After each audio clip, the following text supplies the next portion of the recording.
Superbowl ID. Seperti apa Pak? Kita ajak live Pak. Ya kan memang kemarin di Bali kita punya cukup waktu lah untuk tim ini bisa lebih bersama dan mereka mulai juga recovery karena kan habis season panjang kan mayoritas dari mereka. Jadi ya saya lihat juga chemistry-nya juga mulai terbangun, ya nanti kita lihat hasilnya. Bang, kemarin di Bali sempat refreshing Pak, nyanyi-nyanyi segala macam itu untuk ngebangun chemistry atau seperti apa, mungkin ngilangin penat? Itu inisiatif mereka pada nyanyi sendiri-sendiri ya, dan saya rasa itu bagian dari pembangunan team building lah antara mereka, dan kita bisa lihat juga auranya ya. Saya belum pernah melihat aura kebersamaan seperti ini karena selama ini kan mereka kumpul sehari 2 hari main, dan banyak juga para pemain-pemain yang baru datang juga ya, perlu waktu kan. Pak Ketum benar bermain melawan China mungkin gimana Pak? Siapa? Sandy Walsh. Iya kan cedera, kan nggak bisa dipaksain. Seperti Eliano juga ada kepentingan keluarga, menunggu bayinya, ya kita harus hormati. Ya. Pak Ketum benar Pak Ketum, kapan datang? Mestinya hari ini. Pak Ketum, ada 5 pemain inti yang nantinya tidak bermain dalam laga melawan China. Bagaimana mempersiapkan ini? Ya kita justru kenapa saya lihat kita sangat serius, karena itu kan pertandingan kita hitung berapa hari dan TC-nya kita lebih maju. Salah satunya mengantisipasi. Tapi gini, kita percaya sekarang tim nasional kita sudah punya kekuatan 2x11 yang saya selalu bilang. Kalau dulu ada 1-2 cedera kita udah pusing. Ya, sekarang dengan ada 2 goalkeeper ditambah lagi ada Nadeo, ya ada Erlangga, saya rasa ini kan komposisi yang cukup dalam gitu. Sama juga di bek kanan, bek kiri, bek tengah, ya lapangan tengah kita sudah mulai ada, masih kurang 1-2 mungkin ke depannya. Depan kita mungkin perlu tambah, tapi ya dengan kekuatan hari ini saya rasa keseimbangan tim sudah sangat bagus. Pak, benarkah kalau China Pak, berapa persentase kemenangan melawan China ini udah diperkirakan berapa? Persentase? Ya. Wah, semua hitung-hitungan kita pokoknya mau menang. Pak, benarkah kalau Cina itu atau Tiongkok mengirimkan perwakilan untuk nonton ke GBK besok Pak? Ya, yang saya dapat info mereka sudah meminta resmi, pemerintah Tiongkok mengirimkan perwakilan. Jadi mereka melihat ini sebuah pertandingan serius. Ya buat kita juga sangat serius, karena itu kita coba mengumpulkan tim lebih awal, karena ini kan kita pernah ngalamin hal yang sama ketika kita kalah sama Australia, sama Bahrain, kita harus dalam titik mendapatkan kemenangan dan tim bisa membuktikan waktu itu.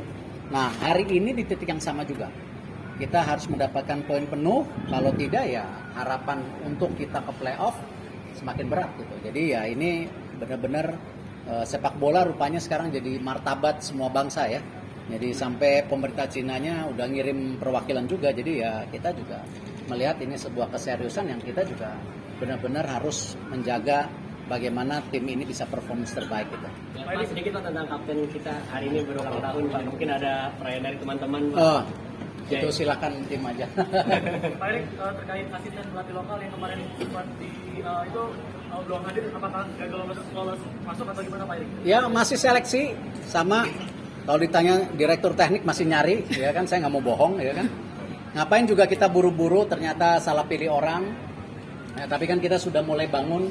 Sekarang kepelatihan senior sudah ada, U23 sudah ada, U20 nanti diumumkan, 17 sudah ada. Scouting system tadi juga sudah mulai, ada Simon, ditambah lagi ada technical advisor, technical director-nya ya kita perlu, dan ini yang kita coba sinergikan ke depan. Patrick Kluivert bilang target realistis untuk 2 laga sisa ini hanya 3 poin. Kalau dari PSSI targetnya seperti apa sampai lawan Jepang? Ya tergantung pemain dan pelatih. Kalau kita mau poin sepenuh-penuhnya, tapi kan kembali semua itu tergantung permainan di lapangan. Ya, kita lihat ketika kita melawan Australia, ya walaupun jauh lah rankingnya, biar ranking berapa kita ranking berapa, tapi kan itulah optimisme yang kita mau bangun di bangsa kita. Ya, kalau 2 tahun yang lalu mana pernah sih ada bicara Piala Dunia. Hari ini kita semua bermimpi. Ya, tidak salah bermimpi, tapi usaha dalam mengejar mimpi itu yang penting. Pak Erik, kemarin kan di Bali latihannya tim A melawan tim B dan Lili Pali bermain dengan sangat baik Pak. Apakah Lili Pali bisa menjadi pengganti sepadan buat Ragnar nih Pak? Ya, itu keputusan pelatih. Pak Erik, Di laga kandang terakhir ada supporter yang menerobos di zona 3. Itu ada steward yang terkena jadi korban pemukulan dan diinjak-injak. Apakah sudah ada identifikasi lebih lanjutnya? Pasti akan kita tindak lanjutin, nanti kita minta tim pasti lakukan itu semua. Nanti belum? Kenapa? Belum ada tindak lanjutnya berarti? Kita akan kejar. Pak, berarti untuk pertandingan nanti lawan Cina, adakah peningkatan keamanan lebih dari sebelumnya atau seperti apa, Pak? Saya rasa kita harus menjadi tuan rumah yang baik. Kalau kita kemarin bisa menyambut supporter dari Saudi, dari Bahrain, dari Australia, sama ya support dari China juga kita harus sambut dengan baik gitu. Dan kita juga harapkan hal-hal seperti yang kemarin teguran FIFA karena ada diskriminasi nggak boleh terjadi lagi, karena sayang. Karena itu kan menjadi sorotan juga, dan saya berulang-ulang, sepak bola tidak boleh ada diskriminasi, ya, baik kita melawan tim luar negeri, tim nasional, ataupun di antara kita sendiri. Ya, di liga tidak boleh ada acara-acara yang hal-hal yang justru menjatuhkan sesama anak bangsa. Ada berapa supporter Cina yang datang Pak? Katanya 3.000. 3.000. Jadi apa rencana PSSI untuk memastikan disiplin pemain di lapangan agar tidak terpancing emosi, mengingat pentingnya menghindari kartu merah? Nah, itu tergantung pemainnya itu. Saya nggak pakai telepon lagi main. Pak, ada beberapa pemain kita yang nggak punya klub tapi ada rumor bahwa mereka akan bermain di Liga 1. Tanggapan dari PSSI seperti apa? Oh, sangat terbuka, kan memang Liga 1 kita sudah lebih baik. Masih banyak kekurangan, makanya nanti kan di Kongres kita akan dorong lagi perbaikan-perbaikan yang lain gitu. Berarti Untuk setuju jika ada pemain kita terbuka, tergantung pemainnya kan, tergantung pemainnya. Pak Erik, ada tamu dari pemerintah Cina nggak Pak? Khusus Pak? Ada, tadi saya udah jawab, ada. Pak Erik, janji pelatih kan nanti memberikan poin yang terbaik, itu janji pelatih kepada Pak Erik sendiri di hari ulang tahun. Ini janji manis. Nggak ada hubungan ulang tahun lah. Itu kalau kemenangan itu buat bangsa, bukan buat saya. Itu buat masyarakat kita yang selama ini kita sudah berjibaku mendukung tim nasional. Saya mengucapkan terima kasih pemerintah, DPR, semua media juga. Ya, jadi ya kemenangan-kemenangan itu ya memang kita harapkan untuk kembali menggapai mimpi kita untuk lolos Piala Dunia. Artinya kita semua patut mengawal ini agar ini mungkin Ya, kita harus kawal, sama juga yang saya selalu bilang.